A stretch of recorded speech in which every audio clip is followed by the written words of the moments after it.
So let us discuss our next topic. This is Ellingham diagram और ये हम बनाए हैं 4 ऑक्साइड्स. ठीक है, तो पहले यहाँ देखो आप, सपोज कोई मेटल अगर M रहा होगा, if it react with oxygen to form metal oxide. ठीक है, ये आपका सॉलिड स्टेट में है, ये गैसियस फॉर्म में है और ये आपका सॉलिड स्टेट में है. अगर इसको बैलेंस करोगे तो सपोज यहाँ 2 हो गया और यहाँ भी 2 हो गया. यहाँ 1 मोल ऑक्सीजन लिया गया है. ठीक है, तो अगर यहाँ बात करें हम इस वाले केस के लिए कि डेल्टा जी जो होगा रिएक्शन का, this is delta H minus T delta S होता है. राइट, तो ये फॉर्मेशन ऑफ ऑक्साइड जो है इसका डेल्टा एच जो होगा दिस विल बी नेगेटिव. ठीक है, हम बात करते हैं डेल्टा एस के बारे में. डेल्टा एस क्या होगा, पॉजिटिव की नेगेटिव. तो अब यहां ध्यान से देखो आप, एंट्रोपी, ये सॉलिड था तो यहां पे ये गैस था. ठीक है, तो पहले गैस फॉर्म में था, अब यहां बन रहा है सॉलिड. तो गैस से अगर सॉलिड बनेगा मतलब एंट्रोपी कम होगा, मतलब ये होगा नेगेटिव. राइट, और आपके पास डेल्टा एस नेगेटिव मतलब रिएक्शन इज एक्सोथर्मिक, है ना. जितना ही फॉर्मेशन ऑफ ऑक्साइड होगा दे आर एक्सोथर्मिक रिएक्शन. ठीक है, अब अगर यहां बोला जाए आपको कि डेल्टा जी अगर नेगेटिव होगा तो रिएक्शन स्पॉन्टेनियस होगा, ये हमको मालूम है. राइट, अब देखो यहां ध्यान से कि अगर टेम्परेचर बढ़ेगा तो क्या होगा. अगर टेम्परेचर बढ़ेगा मतलब ये वैल्यू बढ़ेगा. ठीक है, यहाँ पहले से माइनस साइन है और ये भी माइनस है, तो माइनस माइनस हो जाएगा प्लस. राइट, ये आपका नेगेटिव है. तब अगर इसका वैल्यू अगर टेम्परेचर बढ़ेगा तो टी डेल्टा एस जो होगा that will be, T delta S का मैग्नीट्यूड बढ़ेगा और ये बढ़ेगा, इसका मतलब क्या होगा, तो टी डेल्टा एस बढ़ेगा इसका मतलब ये होगा कि होल टर्म तो आपका बन जाएगा पॉजिटिव और ये नेगेटिव है. तो अगर इसका वैल्यू धीरे बढ़ेगा तो it will be less negative. तो धीरे धीरे अब क्या होगा, delta G will be less negative.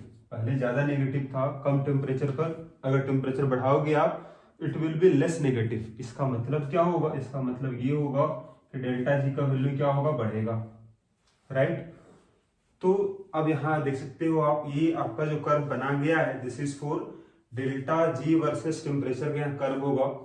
और ये बनाया गया है फॉर 1 मोल ऑफ ऑक्सीजन. हर एक रिएक्शन में 1 मोल ऑक्सीजन अगर लिया जाएगा तो उसके लिए कर्व बनाया गया है. डेल्टा जी जो चेंज होगा फॉर यहाँ पर मोल किसका है, ऑक्सीजन का है. ठीक है, तो आप यहां देख सकते हो इस वाले कर्व में आप कि टेम्परेचर अगर बढ़ेगा तो डेल्टा जी का वैल्यू क्या हो रहा है आपके पास, धीरे धीरे बढ़ रहा है, देख सकते हो आप, है ना, बढ़ रहा है यहाँ पर ही.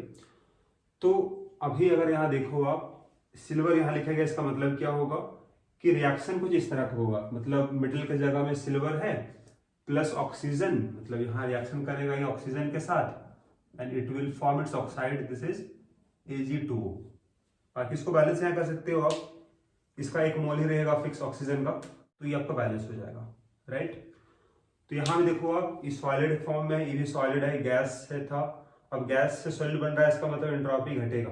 ठीक है, सभी में एंट्रोपी घटेगा जितना भी रिएक्शन होगा. जैसे एल्युमिनियम, यहाँ पर एल्युमिनियम से यहाँ क्या बन रहा होगा, एल्युमिनियम ऑक्साइड बन रहा होगा, Al2O3 बन रहा होगा. Mg से क्या बनेगा, MgO बनेगा. आयरन से क्या बनेगा, इसका ऑक्साइड बनेगा, निकल का ऑक्साइड बनेगा, मरकरी का ऑक्साइड बनेगा. ठीक है, और इसके अलावा यहाँ पर ये दिखाया गया है आपको carbon plus O2 CO2, carbon plus O2 carbon monoxide बन रहा है. ठीक है, तो यहाँ अगर आप ध्यान दो तो जितना भी रिएक्शन होगा मेटल का, है ना, मतलब जहां मेटल से बन रहा होगा मेटल ऑक्साइड, वो सबका कर्व ऊपर जा रहा है.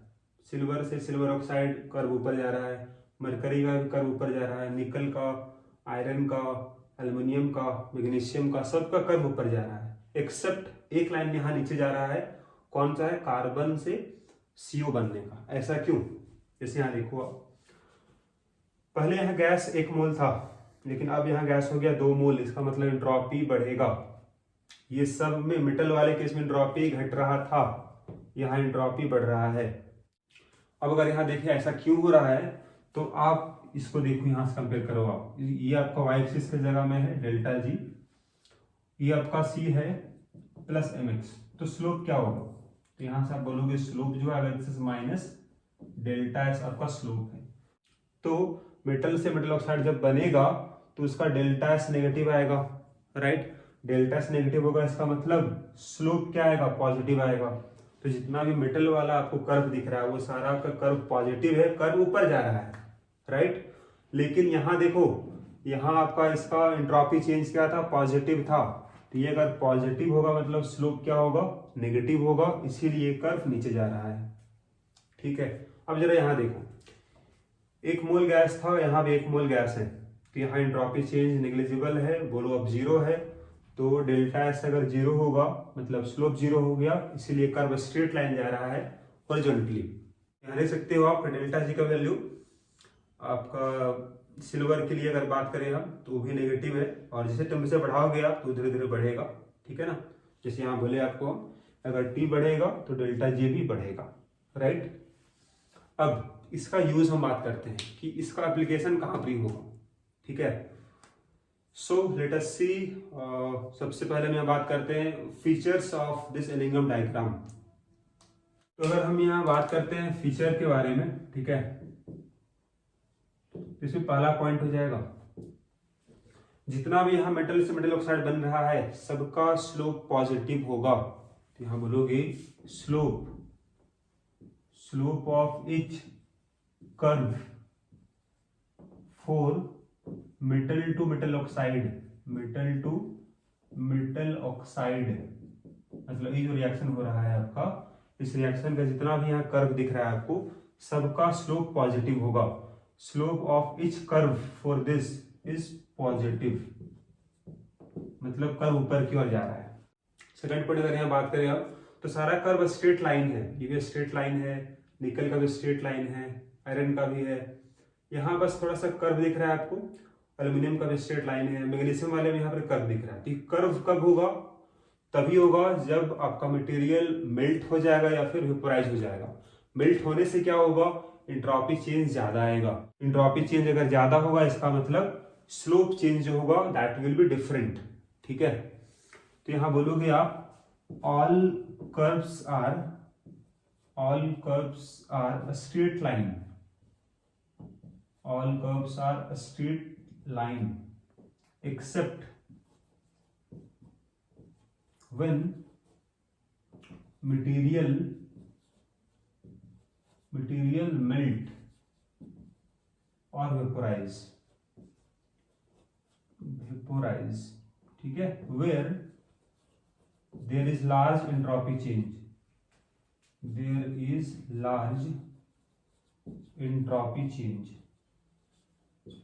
एंट्रोपी चेंज ज्यादा होगा अगर वो मेल्ट कर गया या फिर वेपोराइज कर गया, ठीक है। तो वहां पर ही आपको कर्व दिखता है, बेंड हुआ दिखता है आपको, ठीक है।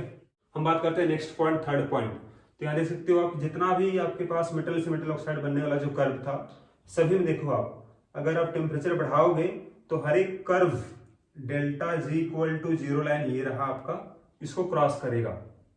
सिल्वर से सिल्वर ऑक्साइड बन रहा है, ये भी क्रॉस किया इसको, मरकरी भी क्रॉस किया, निकल आयरन सब क्रॉस करेगा ये इसको, ठीक है।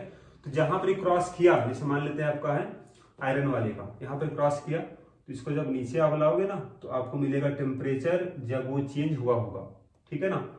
मतलब जैसे अगर आप मान लेते हैं एल्यूमिनियम से बना तो इसका कहाँ पर क्रॉस कर रहा है तो कहीं पर आगे क्रॉस करेगा, ठीक है। मैग्नीशियम का भी इधर क्रॉस करेगा, तो जहां क्रॉस किया अगर उसको आप नीचे ले आओगे ना प्लॉट इस तरह से नीचे, तो आपको मिलेगा टेम्परेचर, जिस टेम्परेचर पर डेल्टा जी इक्वल टू 0 होगा।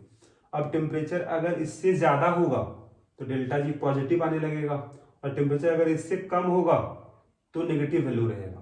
तो ध्यान रखना आप कि टेम्परेचर अगर इस टेम्परेचर से कम होगा तो ऑक्साइड आपको ज्यादा स्टेबल होगा, मतलब डेल्टा जी नेगेटिव मतलब वो ज्यादा स्टेबल है, ठीक है। ऑक्साइड ज्यादा स्टेबल होगा मतलब रिएक्शन स्पॉन्टेनियस होगा, सिंपल यहाँ पर ये स्पॉन्टेनियस रिएक्शन होगा तभी ये स्टेबल रहेगा। अगर टेम्परेचर इससे ज्यादा हुआ तो ऑक्साइड आपका अनस्टेबल होगा और वो डिसोसिएट कर जाएगा मेटल में और ऑक्सीजन में, ठीक है। तो यहां पर आप इस पॉइंट को लिख लोगे आप, as temperature is increased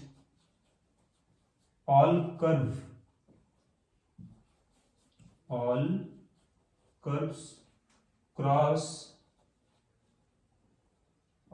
curves cross delta G equal to 0 line, ठीक है। Below this temperature oxide is stable, but above this temperature oxide is unstable और वो ब्रेक हो जाएगा, वो डिसोसिएट कर जाएगा मेटल में और ऑक्सीजन में, राइट। तब अब इसी में हम ये पॉइंट भी बोल सकते हैं कि जितना भी मेटल ऑक्साइड है हम उस सब को डिकम्पोज कर सकते हैं, डिसोसिएट कर सकते हैं उसका मेटल में और ऑक्सीजन में, लेकिन टेम्परेचर आपको हाई करना होगा। जैसे अगर आपका मैग्नीशियम वाला देखो आप, तो काफ़ी हाई टेम्परेचर यहाँ रिक्वायरमेंट है, 2500 डिग्री सेल्सियस से भी ज़्यादा रिक्वायरमेंट आपको है। एल्यूमिनियम ऑक्साइड को भी काफ़ी ज़्यादा रिक्वायरमेंट यहाँ पड़ रहा है टेम्परेचर का। तो they are not feasible reaction, मतलब इतना हाई टेम्परेचर मेंटेन करना, इतना पहुँचाना टेम्परेचर आसान नहीं है ना, that will not be economical. लेकिन अगर हम बात करें सिल्वर का या फिर मरकरी का, तो इसका टेम्परेचर काफ़ी कम ही है, मतलब कम ही टेम्परेचर पे ये आपका क्या हो जाएगा, डिकम्पोज कर जाएगा ऑक्साइड मेटल में, है ना। तो सिल्वर हो गया, मरकरी हो गया या फिर गोल्ड हो गया, ये सब का जो ऑक्साइड होगा उसको आसानी से आप डिकम्पोज कर सकते हो, ठीक है, और मेटल में। लेकिन बाकी सब को हम ये काम नहीं कर सकते हैं, that's is why we use different types of reduction methods. यहाँ भी क्या हुआ, यहाँ भी ऑक्साइड से मेटल ही तो मिला ना आपको, तो ये काम सबके लिए अप्लाई नहीं कर सकते हो। क्यों? Because very high temperature is required which is not attainable, उसको हम अटेन नहीं कर सकते हैं, दैट इज नॉट इकोनॉमिकल, खर्च ज्यादा पड़ जाएगा, ठीक है। और हमें मेंटेन करना है कि कम खर्च में आपका प्रोसेस हो जाए, ठीक है। फिर नेक्स्ट यहाँ आपका फोर्थ पॉइंट हो जाएगा, तो fourth point will be what, यहाँ बोल सकते हो आप कि एक मेटल को हम इस्तेमाल कर सकते हैं reduction of other metal oxide. यहाँ पर हम बोल रहे हैं कि one metal can be used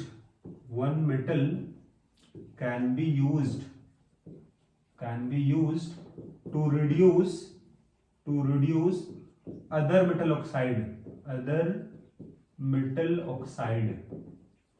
अब ये कब होगा, जरा इसको ध्यान दो आप। तो एक मेटल जो होगा वो दूसरे मेटल ऑक्साइड को रिड्यूस कर सकता है, तभी रिड्यूस करेगा जब वो आपका मेटल ऑक्साइड का कर्व ऊपर होगा इन इलिंगम डायग्राम। तो यहां बोल सकते हो आप the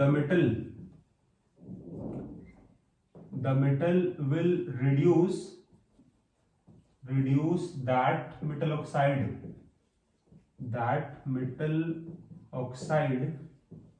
which lie above in Ellingham diagram.